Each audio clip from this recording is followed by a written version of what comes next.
Hi, this is Randy Hurd, Ambassador for FCA. This is kind of a shout out to all of our coaches and athletes out there. Hope that these are some words that will help you as we are facing unprecedented days. These are unprecedented days that we are facing right now. When we've faced national disasters like bad weather or earthquakes, etc., we have always had we can look back to past similar events. If we experience bad economic turns or even countries at war, we can look back at our history and see past events. But these days of national and even global forced isolation, they are unprecedented. We have no historical or personal situations that we can look back to for guidance.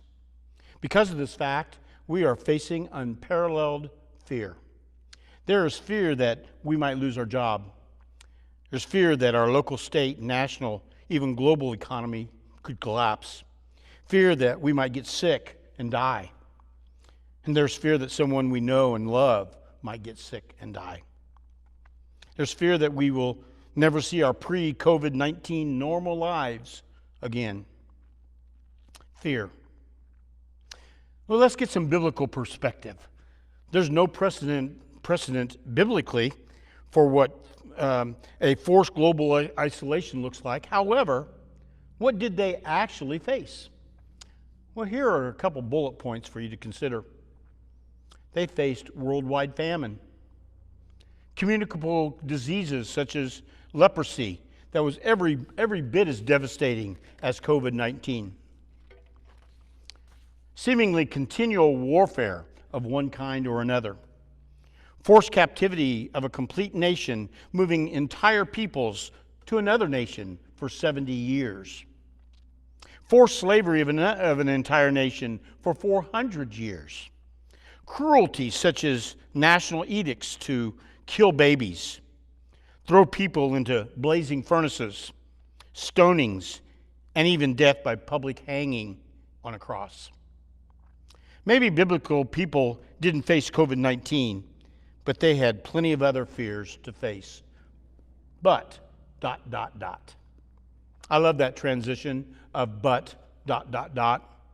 In other words, it's not the end of the story. It's only the beginning of the miraculous work of God. As we look at Scripture for a bird's eye view, there are two words that seem to repeat itself throughout both the Old Testament and the New Testament, and they are fear not. I did a quick study of these two words and came up with this short list of top 10 citations. Genesis 26:24. God speaking to Abraham, I am the Lord your God. Do not be afraid, for I am with you. Deuteronomy 1:29. To the Israelites as they entered the promised land, do not be afraid of them. The Lord your God will fight for you. Psalms 27:1. The Lord is my light and salvation.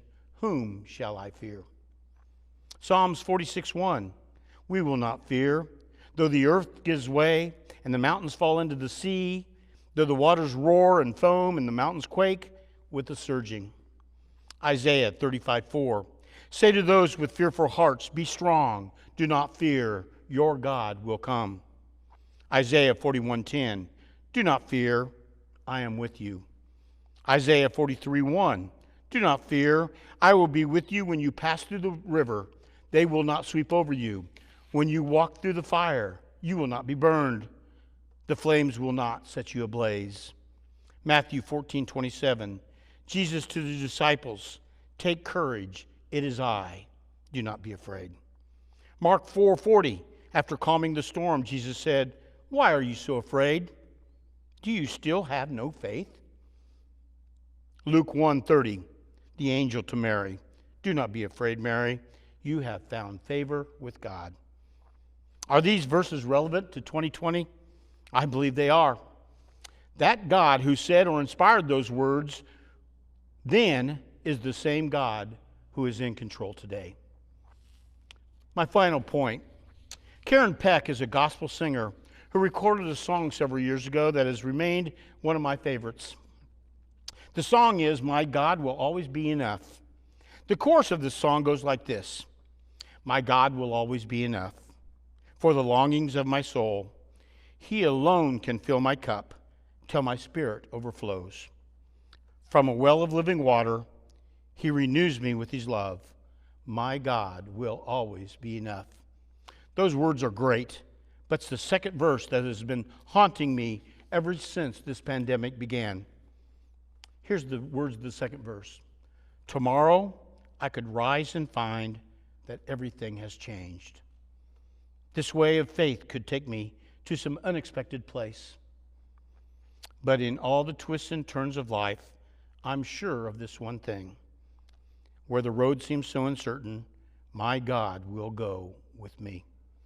We are actually living this second verse. I don't know how this pandemic will end. I don't know if we're ever going to see our lives again in pre-COVID-19. I don't know how this is going to affect me personally or those that I love, but I do echo the words of this song and believe them with all of my heart. My God will always be enough, and my God will go with me. And may he go with you as well, and may God bless you and yours this very day. Thank you.